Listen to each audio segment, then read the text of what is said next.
दूसरी इसके पार्ट्स के अंदर है जो मॉम्स बॉय होते हैं, इनमें एक और भी बड़ी भारी समस्या होती है। इनके माँ बाप क्या तारीफ करेंगे कि देखिए जी मेरा बच्चा हमारा तो बहुत ध्यान रखता है, हमारे बारे में तो जी हर चीज के प्रति एक एक पल की जानकारी लेता रहेगा, हमारे लिए बहुत सेवा भावी है सब कुछ। अरे भाई आपके लिए है, पत्नी के लिए जी पत्नी के साथ तो कुछ गलत करता नहीं है, विचार तो फिर भी नहीं मिलते। केवल वो डांट इसलिए मारता है कि उसको मालूम है तेरी कमजोरी है और तू पुरुष है, बस एक इसीलिए, और उसमें कोई कला नहीं है। उसको भी ये मालूम है कि तेरी पत्नी तेरे से ज्यादा मजबूत है, सिंसियर क्या कहते हैं, क्विक डिसीजनर है, बोल्ड है, क्या कहते हैं, वेरी प्रैक्टिकल लेडी है, ठीक है ना, शार्प माइंड है। लेकिन उसकी आत्मा उसको गवाह मतलब स्वीकार नहीं करती कि मेरी पत्नी मेरे से भी वो है, ठीक है ना। उसके अंदर एक अजीब सी ये कहते हैं कॉम्प्लेक्स सा बना रहता है, ठीक है, हीन भावना मैं बोलूंगा और तो क्या बोलूंगा मैं, कुंठित सा रहता है। तो ये सारी चीजों पे गौर करो। माँ बाप ढकना ढकते चलेंगे, आप इस चीज पे गौर करिए ना। कई लोग ऐसे लोग तो बहुत कंजूस होते हैं, बहुत कंजूस होते हैं, तो वो महाकंजूस बोला जाएगा। वो कहते हैं ना बाप कंजूस बेटा महाकंजूस, कई बार तो ऐसी भी स्थिति होती है। लेकिन चलिए वो अलग पहलू, लेकिन मैं तो स्वभाव की बात कर, लेकिन उस कंजूसी से पत्नी को बहुत दिक्कत हो जाती है। पत्नी के मन में कोई चीज चाहिए, कुछ करे को पैसा देते समय हर एक एक चीज का हिसाब लेंगे।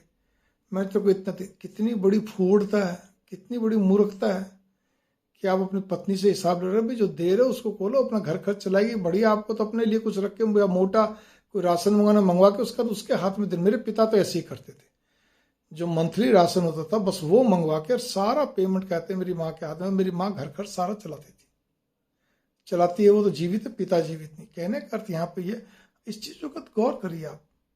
कागजी कार्रवाई में ये कच्चे रहते हैं, कोई भी चीज़ों कागज संभालने भूल जाते हैं तो रख देंगे या कुछ भी कागज।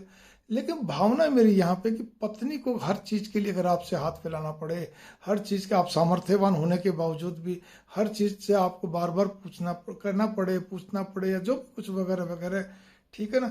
अब वो कोई सलाह दे तो आप जल्दी से उसकी सलाह को नहीं मानोगे, तर्क वितर्क करोगे, फिर उसमें ये बताओगे नहीं नहीं नहीं, घर वालों को तो ये समझाओगे देखो इसने ये बोला तो मैंने इस पर कई तरह की बातें पूछी। अरे भाई आपके अंदर इतनी हिम्मत थोड़ी कि आप उसकी हर बात को आराम से स्वीकार कर लो तरीके से। वो भी तो आखिर एक इंसान है, वो भी पढ़ी लिखी है, समझदार है, सब कुछ है। आप खाली अंतर इतने जेंडर का फर्क है, लिंग का फर्क है, आप पुरुष हो वो स्त्रीलिंग है, बस इतनी बात है। लेकिन नहीं स्वीकार होता, सच्चाई कड़वा, सच्चाई नहीं स्वीकारती। माँ बाप भी ऐसे हैं, वो भी क्या कहते हैं अपने बेटे के उसमें लगे रहेंगे। अरे भाई छोड़ दो उनको हमेशा के लिए, मत करो। क्या करोगे उनके पास जाके एक एक दो दो महीना रहकर? किस लिए जाते हो आप? क्या समझने और समझाने के लिए जाते हो? ठीक है ना। या बार बार भाग भाग के उनके बीच में पड़े रहते हो, वो आपको कई जगह ऐसे हैं जब बेटा क्या कहते हैं सुनने को तैयार नहीं, दुत्कारता है, फटकारता है या जो भी कुछ हो, तो भी आप उसके प्रति किस लिए जाना भाई, किस लिए उसकी मेहर करनी? आप अपनी जगह रहो। अगर आपका से एक ही घर है तो कोई बात नहीं, उसको कहो ठीक है तुम अपने काम से अलग घर ले लो, अपना किराए पर रह लो, तुम्हारी जिंदगी ठीक रहे, तब जाके पार पड़ती, वरना पार नहीं पड़ती है। क्योंकि ऐसे मॉम्स बॉय क्या बातों को गोल गोल भी बहुत घुमाते हैं, झूठी झूठी कस्में भी खा लेते हैं। मासूम चेहरा तो पहले ही भगवान ने दिया होता है और मासूम बन जाते हैं, ठीक है ना। वो पत्नी तो सारी चीज समझती माँ भी है, बस माँ ढकती है, पत्नी क्या कहते हैं कुछ बातों को ढकती है, कुछ में उसको समझाने का सुधारने का प्रयत्न करती है। और कोई अंतर नहीं होता, बल्कि कहते हैं ना खुद की पत्नी जो होती है उसकी माँ से ज्यादा अपने पति को और उसके बेटे को जानती है। तो ये बहुत बड़ा एक प्रकार का एक ऐसी चीज है जिसमें कि हमारा सिलेक्शन करते समय इस चीज की भी बहुत सख्त जरूरत है।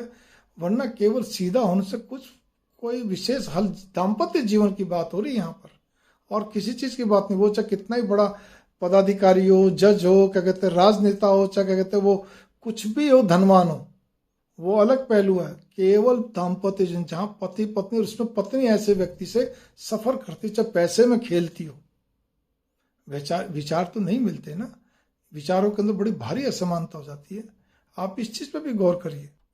ऐसे लोगों में एक और बड़ी समस्या होती है, पत्नी कोई भी दिल की बात कहेगी, ये धीरे से अगले दिन क्या कहते हैं अपने माँ बाप को बता देंगे, चाहे देश में रह रहे हो, विदेश में रह रहे हो, कहीं भी रह रहे हो, उस परिवार तक बात चली जाएगी। पत्नी को बड़ी हैरानी होती है कि मैं तो अपनी दिल की बात अपने पति को बताई, जहां हम एक दूसरे को तन देते हैं, मन भी देते हैं, ठीक है ना, अरे तो सब जगह बात फैला देता है। ये ऐसे बालक बुद्धि वाले लोग होते हैं। आप कोई भी बात अच्छी ढंग से कहेंगे, आप भी सेल्फ डिसीजन ले सकते हैं, आप भी अधिकारी हैं, वो भी अधिकारी हैं, आप भी डॉक्टर हैं, वो भी डॉक्टर, मतलब सेम पोस्ट हो या सेम काम हो या जो भी कुछ अलग अलग भी हो तो भी मतलब सब लेकिन नहीं, दाम्पत्य जीवन में ऐसे लड़के, ऐसे पति लोग बहुत ही कच्चे होते हैं।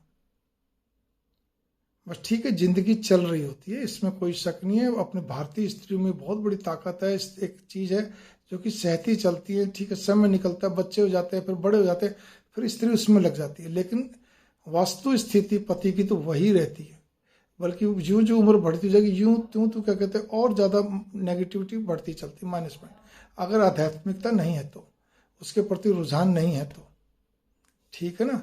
ऐसे बच्चे क्या कहते हैं, कई बार पति लोग घर छोड़ने की बात करेंगे, झूठी झूठी धमकी भी दे बैठते हैं। कभी कभी जब मामला बिगड़ता दिखता है, बात पकड़ में आ जाती है, ठीक है ना, मैं घर छोड़ कर चला जाऊंगा, कई बार चले भी जाते हैं, महात्मा बन जाऊंगा, साधु बन जाऊंगा।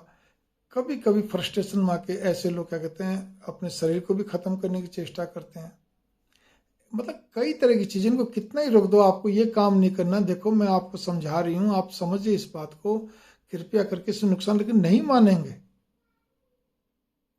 परिवार ने कुछ बोल दिया वो मान लेंगे, पत्नी की नहीं माननी, कई जगह किसी की भी नहीं मानते। तो कहने का अर्थ यहाँ पे कि ऐसे लोगों को समझाना समझना ही बहुत टेढ़ा काम है, तो समझाने की तो हिम्मत ही कहाँ रहती है।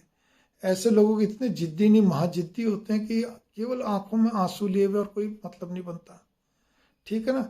ये लोग छोटी छोटी बातों को पकड़े कई बार स्त्री के पीर वाले से रूठ के खड़े हो जाएंगे। अरे भाई, रूठना किस चीज के लिए? आपको कोई बात चुभी, ठीक है, आपने अपनी बात कह दी, मैं भी कई बार कह देता हूँ, मैं ऐसा नहीं कहता कि मैं नहीं कहता हूँ, जो बात स्पष्ट करता हूँ, भाई आपने ये मेरे लिए ठीक नहीं करा, कहानी खत्म, दैट्स ऑल। लेकिन उसके बाद मैं मन में नहीं रखता कि हाँ भी मन में किस चीज का कि मैं उनसे बात नहीं करूं, उनके घर नहीं जाऊं, ऐसा नहीं होता। आप मेरी बात पे गौर करिए।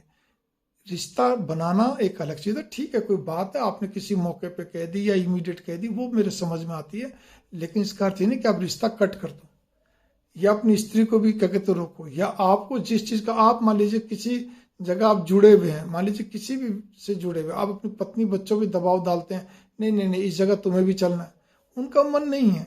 आप चाहे आश्रम से जुड़े हो, मंदिर से जुड़े हो, मठ से जुड़े हो, किसी व्यक्ति विशेष जुड़े हो, जरूर नहीं कि आपकी पत्नी का मन उस पर करेगा। आपको मेरे माँ बाप भी जाते हैं, मैं भी जाता हूँ, अरे भाई आप जाते होंगे, हम नहीं जाएंगे। आपको दबाव नहीं डालना चाहिए, लेकिन आप दबाव बनाते हो, कितनी एक समस्या खड़ी होती है। मतलब किसी भी चीज के लिए आप मनोवैज्ञानिक दबाव बनाते हो। और हमारे भारत में इस तरह क्या होती है, अपने सुहाग को मानते हुए वो रोती रहेंगी, कलपती रहेंगी, गालियां देंगी, मतलब एक प्रकार से उनको कोसेंगी, लेकिन कितनी बड़ी एक सहनशीलता की बात है, महान बड़प्पन की बात है, फिर भी जी ना मेरा पति तो फिर भी है जी, कम से कम खड़ा पड़ा जीसा भी है उसका ठीक तो है, मेरा सुहाग तो है। आप बताइए इससे बड़ी महानता क्या होगी? लेकिन हम पुरुष लोग इस चीज को समझने को तैयार नहीं है, ठीक है ना। हम किसी काम में तेजी नहीं करते। जिस जगह पति को स्त्री मजबूत मिल जाए तो उस जगह तो समझ लो कि भगवान के घर, आपके घर में साक्षात लक्ष्मी आ गई, साक्षात देवी आ गई। देवी तो वैसे होती मतलब और ज्यादा प्रज्ञावान जिसको बोलना चाहिए, एक होती नॉर्मल, प्रज्ञावान स्त्री आ गई।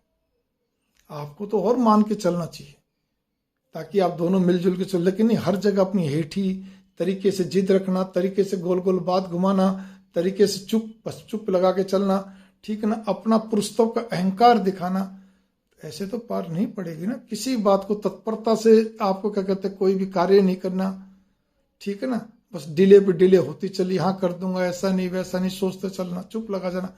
स्त्री क्या करेगी भाई? भारत में स्त्री बंधी हुई है केवल एक मांग से, एक सुहाग से। अन्यथा विदेशों में तो कोई सुहाग का चक्कर ही नहीं है, तो वहां देख लो, वहां तो ठीक है, यही कहा जाएगा ना फिर। लेकिन ऐसे काम तो नहीं चलता ना, फिर दाम्पत्य जीवन क्या रहा? इसीलिए भारतीय संस्कृति, भारतीय दाम्पत्य जीवन, भारतीय गृहस्थी की जो महत्ता है वो पूरे विश्व में थी, है और रहेगी। 2 वीडियो को मिलाकर जितना मैंने बोला है उसको अगर आप गंभीरतापूर्वक पूरा सुनेंगे तब आप पाएंगे। इसमें और भी बातें अपने मन से जोड़ दो। अभी भी कह रहा हूं मैं सभी माता पिताओं से जिनके बच्चे मॉम्स बॉय, आपको मालूम है, आप उनकी लिपापोती मत करिए, उनके जीवन में ताका झांकी मत करिए। शादी करने का मतलब क्या, बच्चा बालिग हो गया, समझदार हो गया, जब ही तो करते हो, या उसने अपना भी कर ली, चलिए कोई बात नहीं, आजकल के वर्तमान समय के हिसाब से आप उनके घर में, मैंने पहले ही कई बार कहा, मौसी बन के जाइए, एक कहने का था आप रिश्तेदार बन के जाइए दोनों जने। आप उससे घर में ज्यादा दिन मत रहिए, और 2-3 दिन भी रहते हैं, जैसे इंडिया के अंदर तो बहुत दूरी पे तो 4-5 दिन, हफ्ता भर, नजदीक 300 किलोमीटर के अंदर 2 दिन से ज्यादा मत रहिए, ठीक है ना। तो कहने करते उसमें भी बस के जैसे मौसी होती है ना, अपनी ये कहावत होता है, वो अपने सबको खुश करके चलती है, वो किसी में कमियां नहीं निकालती है। और आपको जरूरत भी क्या है, बेटा आपको बार बार चुपके चुपके फोन करे, सामने फोन करे, अपना रोना रोए, व्यथित हो, मेरी बात नोट करना, जो बच्चे ऐसा करते वो अपनी पत्नी को जल्दी छोड़ते भी नहीं है। अधिकांश तो मेरा अनुभव ये रहा, 50% की गारंटी, वो केवल रोना रोना रोएंगे, लेकिन पत्नी के पिछलगू रहेंगे, और उनकी पत्नी को मालूम है मॉम्स वॉइस को कैसे ठीक करना है, मैं ठीक करती हूँ, और करते भी है, ठीक है ना।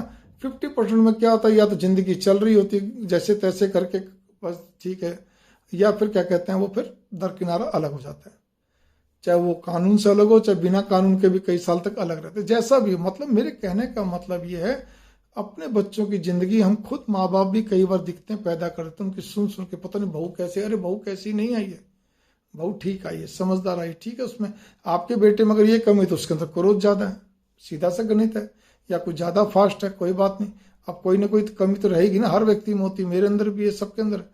तो उसको सहन करना चाहिए, ना कि उनको बीच में बीच बचाव करके उनको बार बार समझा कर, कोई नहीं, चलने दो भाई, तुम्हारी जिंदगी तुम मुबारक, हमें नहीं मालूम। बहू को बोलो कि बेटा तुम्हें इसको, इसके अंदर ये कमी तुम्हें भी समझ है, इसको ठीक करना। बेटे को बोलो तो अपनी कमी सुधार, तो ये भी ठीक रहेगी, वरना नहीं रहेगी, तुम दोनों आपस में। कहने करते ज्यादा दिमाग लगाओगे ज्यादा दिक्कत पाओगे। मंगल कामना, कुछ भगवान पे विश्वास रखो, कुछ अपने कर्मों के फल होते हैं, प्रारब्ध कर्म अनुसार ही सब, बच्चा पेट में आता है, माँ बाप मिलते हैं, पड़ोस मिलता है, बहन भाई मिलते हैं, ठीक है, रिश्ते बनते हैं, सारे कुछ होते हैं, सब पूर्व जन्म अनुसार नियोजित है। मंगल कामना, नमस्कार।